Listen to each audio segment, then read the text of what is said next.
नमस्कार, मी सचिन कुलकर्णी. मी हंडेवाडीमध्ये राहिला आहे. ॲट्रिया ग्रँडी सोसायटीमध्ये माझा फ्लॅट आहे. मला बऱ्याच दिवसापासून सोफा चेंज करायचा माझ्या डोक्यामध्ये होतं.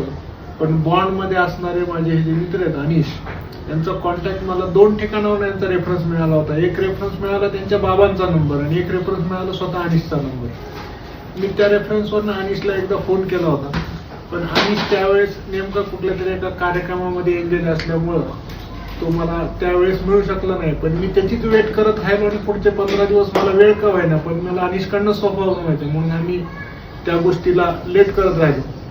अखेर तो दिवस आला. आम्ही एक दिवस बाहेर करत असताना अचानक अनिशचा फोन आला की आम्ही उद्याच्याला पुण्यात येतोय आणि तुमच्याकडे येऊ का मेजरमेंटला. म्हणजे मोस्ट वेलकम. तर सकाळी अनिश आणि त्याचे बाबा दुसऱ्या दिवशी सकाळी माझ्याकडे वेळेत पोहोचले.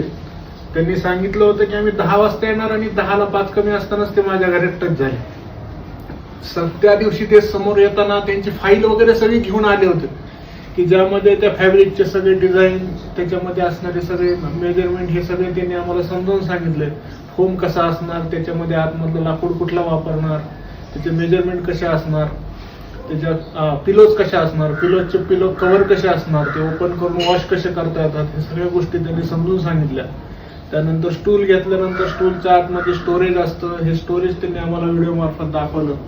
त्यांनी बनवलेला जो टिपॉय असणार आहे, त्या टिपॉयवर 8 mm ची ग्लास असणार आणि त्याच्यामध्ये अगदी 100 किलोचा माणूस जरी बसला तरी तो आरामात बसू शकतो. ह्या गोष्टी त्यांनी समजून सांगितल्या आणि सर्व मेजरमेंट घेऊन साधारण 8 दिवसापूर्वी ते इथून गेले. आणि 2-3 दिवसानंतर ते काम प्रत्यक्ष जेव्हा सुरू झालं, तेव्हा सुरू झाल्यानंतर त्यांनी प्रत्येक कामाची बेल्ट लावल्यानंतरचा फोटो, आतमध्ये फॅब्रिक लावल्यानंतरचा, फोम लावल्यानंतरचा, हे प्रत्यक्ष व्हिडिओ करून आम्हाला सगळ्या गोष्टी दाखवल्या की आतमध्ये आम्ही लाकूड कुठलं वापरले, बेल्टला टेन्शन कसं दिलंय, फोम कसा लावलाय, पहिला 3 mm चा काय लागतो, नंतर 3 mm चा काय लागतो, हे सगळ्या गोष्टी त्यांनी समजून सांगितल्या.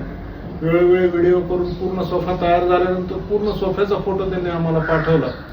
आणि रात्री गाडी लोड करून आम्ही सकाळी उद्या निघतोय हे सांगून त्यांनी मेसेज केला. आणि प्रत्यक्षात ज्या दिवशी सोफ्याची डिलिव्हरी आहे तेव्हा ते पहाटे 5 वाजता अक्षरशः नातेपुते निघाले आणि 10 वाजता माझ्या घरामध्ये टच झाले. येऊन सोफा पाहिल्यानंतर जेव्हा बघितलं तर मन प्रसन्न झालं. त्यांनी जेव्हा सोफ्यावर आम्ही बसलो तेव्हा खरंच खूप सुंदर फिलिंग येते. सोफ्यावर आम्ही पूर्ण फॅमिली बसून पाहिलं. सोफा खूप सुंदर बनलाय, फॅब्रिक खूप सुंदर आहे. आम्ही खूप समाधानी आहोत. थँक्यू.